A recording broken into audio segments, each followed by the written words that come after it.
Yo, what's up everybody? Honey with you here, bringing you Vinland Saga anime review, episode 4. This was a very great episode, really good.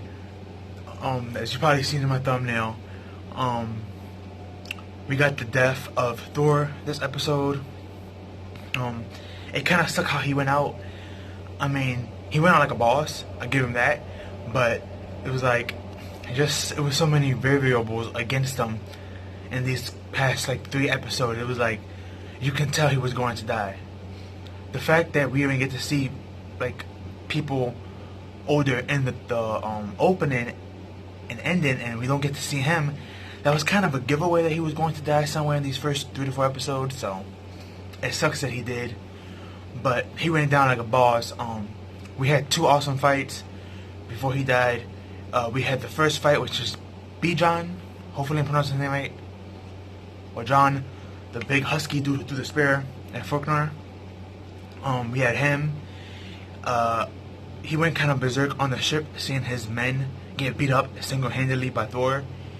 And Thor was like, this man must have eaten a rage mushroom, which increases your strength dramatically, but makes you kind of go, off the bankers. So he was in rage mode, trying to pick a fight with, Thor, and that didn't work at all. He got uppercut, and he got punched, and then he got uppercut again and thrown over. It was 1, 2, 3, and he was out quick. But then after that, he realizes that there's too many guys and archers on top, and he was like, him by himself is gonna be difficult.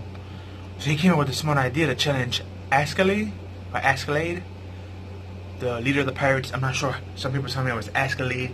Some people say it was Askeladd. I'm gonna go with Askeladd.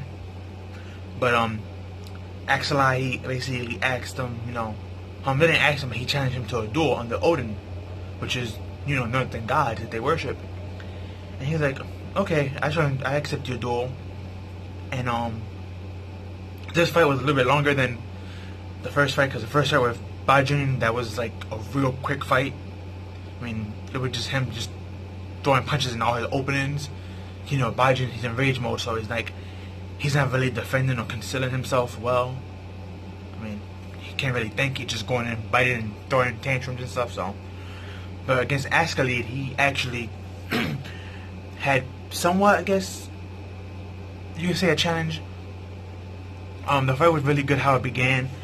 Basically, when they facing off, Askeladd, he cut the helm of the ship to make the I forget what you call that part of the boat with when you put the sheet that's supposed to blow. He makes that fall when he hits the helm, so it can go in between him and Thor. And since Thor is a really tall man, by the time he gets to his sight, he cannot see across, which really Askeladd, he won't be able to see him. And he took that little quick seconds to go like under and slide and cut Thor. And it would have been a really deep cut, but because Thor was able to somewhat catch it on until the last minute, he just tilted and he still got cut, but it was like a graze. It wasn't a deep cut. So, and Askeladd was like, wow, this man's impressive. Even though I got the jump on him from the beginning with this technique, he was still able to dodge. He just got a little scrape, that's all. It wasn't really nothing big that he can't handle. And then we see Thor's demeanor change, and this is when the episode gets real awesome, because he was like, I guess I can't go easy on you like I did with the other guy. And he was like, I like to hear those words. And then Thor started to charge him. And it was awesome because the way Thor's going, and he's hitting him from like all these different angles when they sword play, and it looks like Thor is just swinging his sword at full power every hit, like a wild man, like he had no strategy to it. But in the end, he did have a strategy, and it worked. And then Askeladd was like, damn, this man got me. His plan was to have his sword broken. He made it look like he wanted to break Askeladd's sword, but what he really wanted was his sword to be broken in the fight, so Askeladd can make the mistake of going in for the wide open charge and leave himself open. Because usually when somebody goes for a full attack, they don't really guard themselves, and he's waiting for that specific moment to land a punch on his arm to break it and let him drop the sword. So for him to create that opportunity, he made sure that Ashley knew that he was trying to pretend to go for his sword and break it, when in reality he was hoping for his sword to break first. So it was a really good strategy, and Ashley did fall for it. And here in the States, this man is 100 steps above everybody that I've met so far. So that shows you that Thor is not just a strong warrior, but he's actually really smart too. So that's a good character I could get behind.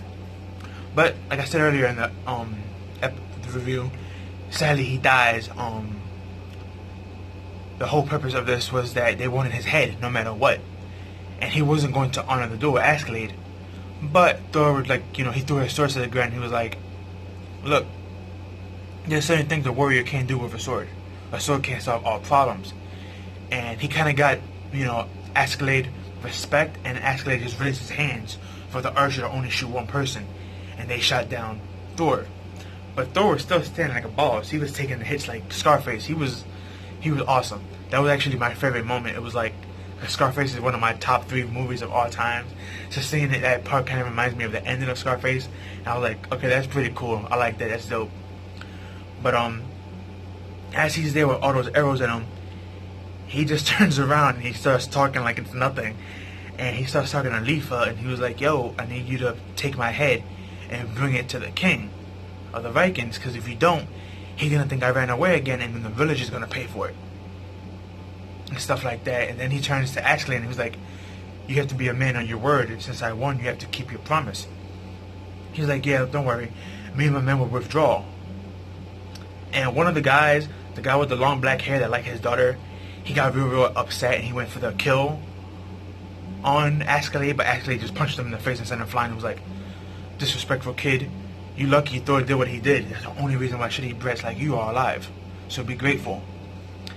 And since Thor's dead and they couldn't row their boats, they had to abandon their boats, and the pirates stole it. But this is when we get the end of the episode. It was really, really, really intriguing, because this makes sense with what we see in the anime opening for those that don't skip it. On the boats that they stole, there was a stairway, and the stairway was, of course, Thorfinn. And he eventually comes out holding a dagger in his hands, and everybody just laughs, and they're like, oh, what you gonna do with the dagger, kid? Revenge your dad? And they just start laughing at him. But you see the captain's demeanor, he's not laughing or taking it as a joke. And he screams out in a bloody rage, I'm going to kill you. I'm going to kill you all. And everyone stops and freaks out, and they're like, for being a kid, his eyes are too intense. And we have this beautiful picture of just pure rage in his eyes, and I'm like, whoa, that's rage, that's hatred. So that was done very well. But yeah, that was episode 4 of Vinland Saga. Really great episode, really great stuff. I can't wait for next week. This video is gonna be uploaded on a Monday night, not a Sunday night, because I gotta work early on Sunday, so I won't be able to post it sadly. So for when y'all see this, it's gonna be a day late, so forgive me. It is what it is. But yeah, really great episode, really great stuff. Can't wait for next week. But let me know down your thoughts and opinions, and how you feel about this episode. How you feel about Thor's death. Did you like it? Did you hate it? It's sad that he went out that way, but for story progression, he needed to go out. He was just too strong and too good for his own. And how do you think about Thorfinn? Could we see Thorfinn older with dual daggers on the pirate ship, traveling with them? So, and we get this one scene where he's actually fighting the captain. So, eventually, somewhere down the line, he fights Askeladd. Again, I'm not a manga / light novel reader of the show. I'm just straight anime only, so please no spoilers. But that's just my thoughts and opinions on what might happen in the future from, seeing the openings. I could be wrong. I could just be deceiving, but yeah, really great episode, great stuff. But that's what I have for you guys. Peace out, have a good one.